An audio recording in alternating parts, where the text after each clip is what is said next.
بسم الله الرحمن الرحيم.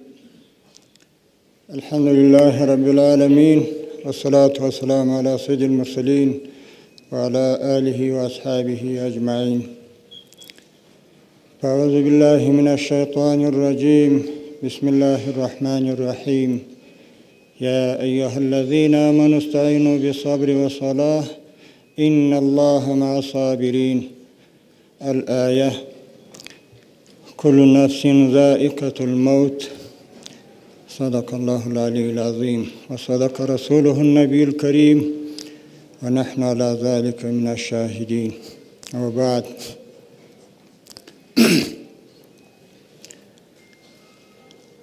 وټولو راغلو د دې پرتمینې غونډې او ټولو مشرانو مجاهدینو کشرانو ته چې د هر ځای راغلي، السلام علیکم ورحمت الله وبرکاته. محترمو،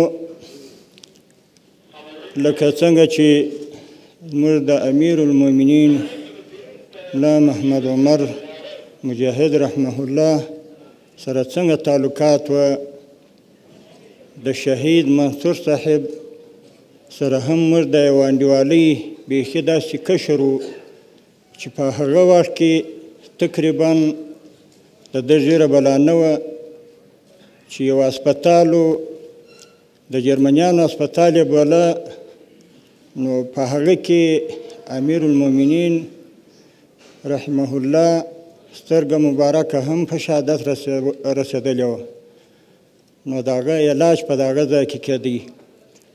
او زه هم دلته څه نه څه سره مریض وم، په دغه کې ما او دی دواړو.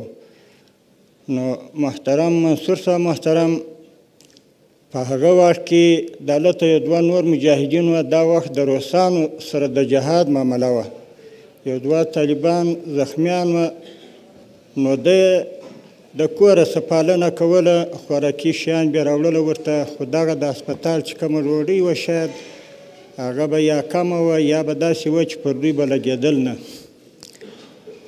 یعنې دا تعلق د هغه وخته سره موږ د ده سره وو. بیا چې کوم وخت کې تحریک جوړ شو، په هغه کې هم موږ د ده تعلقات ورسره. بیا چې تحریک ولاړی، مثلا هغه تر مخ د تحریک په نامه و، د تحریک طالبان په نامه و، خو وروسته بیا د امارت اسلامي په نامه باندې دغه مشهور شو. دا د امیر المؤمنین رحمه الله او د نورو مشرانو دا دغه و چې دغه زموږ صفو جامعه دې په دغه نامه شي. نو بیا چا کم تحریک سره دغه شو، مجاهدین سره یوه خوا او بلې خوا ته سو، خو الحمدلله څه وخت بعد بیرته سره منظم او سره راټول شول. نو بیا د ملا صاحب محترم د خوا څخه دا پیغام راغلی چې تاسو ملا عبیدالله اخوند بس د دغه کار په راس کې یاست، نور تاسو خپل ترتیب جوړ کړئ، مالیان وټاکئ، د کابینې شورا وټاکئ، هر څوک چې خو زما سره هغه دی استازی ستا، هغه به راځي زموږ سره به مشوره کوي، موږ به تاسو ته انشاءالله هدایت در استوو چې په کوم دغه کې تاسو سره یو خبره وي، بس هغه خبره تاسو د کاسیت په لاس ورکوئ، هغه به تر ما پورې رارسېږي. نو کوم کار شروع شو، الحمدلله کار ډېره ښه نتیجه ورکړله. په هغه وخت کې به شاید بعضو ملګرو ته دا معلومات وي، خو سره تیت فرق و، خو بیا هم د ملا عبیدالله اخوند او نور داسې مشران ملګري وو، د دوی په کوشش سره دا صفو دا جامعه برته ټوله، یعنې که څه اختلافات و یا څه خبره وه، الحمدلله داسې په یو موټ راله، یو اتفاق و وحدت رالی. دلته الحمدلله د جهاد کار هم ډېر ښه په مخ روان سو، بیخي ډېر ښه خوندور کارونه کېدله، یعنې جهاد بیخي داسې په جوش په خروش باندې روان. بیا محترم ملا عبیدالله اخوند چې کوم ځای کې دی گرفتار کیږي، په هغه ځای کې زه هم ورسره وم. الله پاک ما حفاظت وکړي، موږ پاتې شولو، دی راڅخه بوتې. وروسته تر دې بیا د ملا صاحب د طرفه څخه دا هدایت راغلی چې منصور صاحب محترم او ملا عبدالسلام اخوند چې په کاتب باندې مشهور و دا دوه معاونین شوه. بیا ملا عبدالسلام اخوند دا خبره وکړله عذر یې وغوښتی نو بیا ملا صاحب محترم مستعده بس تا او دی دغه کار په غاړه واخیست سره. نو زما او د یعنې په مابین کې مشرتوب و کشرتوب نه و د الله سره راضي و دغه نه یو حوصله او یو دغه چې ده ته الله ورکړي وه ما په ډېرو انسانانو کې منع کیدلي وو. د جهاد سلسله ښه پر مخ روانه وه. کوم وخت کې چې بیا موږ ګرفتار شولو یعنې زما په زړه کې دا نه راګرځېده چې د جهاد سلسله به کښته شي کمزورې به شي ځکه عقیده مې دا وه چې په دې سب کې یو داسې صفا او داسې مبارکې وینې توی سوي دي امکان نه لري چې دا کار دې کمزوری شي. خو لله الحمد منصور صاحب محترم ته چې دا کم کار زما وروسته ده ته دغه پاته سو تر هغه اندازه چې هغه زه کم وخت کې موجود ومه خو طالبانو ته به شاید یو څه نه څه دغه ور پیدا سوی تشویش چې دا څنګه سوله. خو د ده په قیادت کې الحمدلله دا جهاد دونه پر مخ روان سو چې هغه زموږ تر وخت تقریبا دوه چنده سو. نو دا د ده د اخلاص و د ده د ذهنیت و د عقیدې ثمره وه چې ده خپل تکلیف و خپل زحمت د دې جهاد په سلسله کې ونه سپماوه خپل ځان یې ونه درېغاوه. بالاخره چې هغه په شهادت ورسېدی الله دې د ده شهادتونه قبول کړي.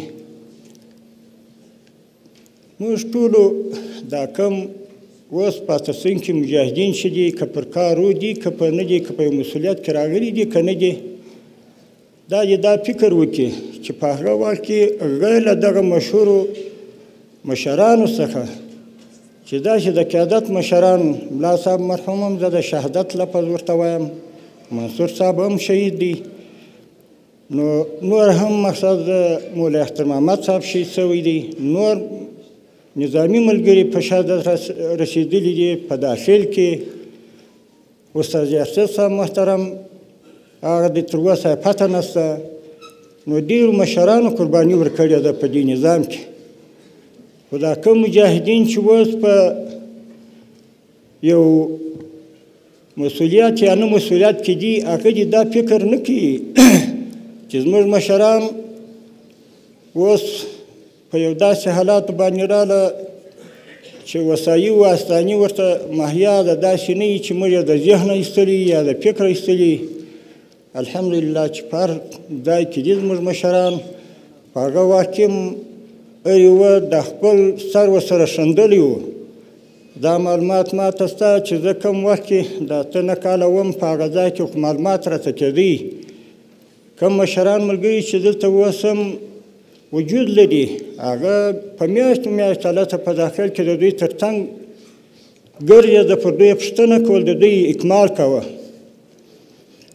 نو اوس چې د دغه مجاهدینو محترمو سره دا په فکر کې نه راځي چې زموږ مشران خو د یو ځای ته ورسېده اوس موږ په موږ کې په هېڅ فکر و سوچ نشته.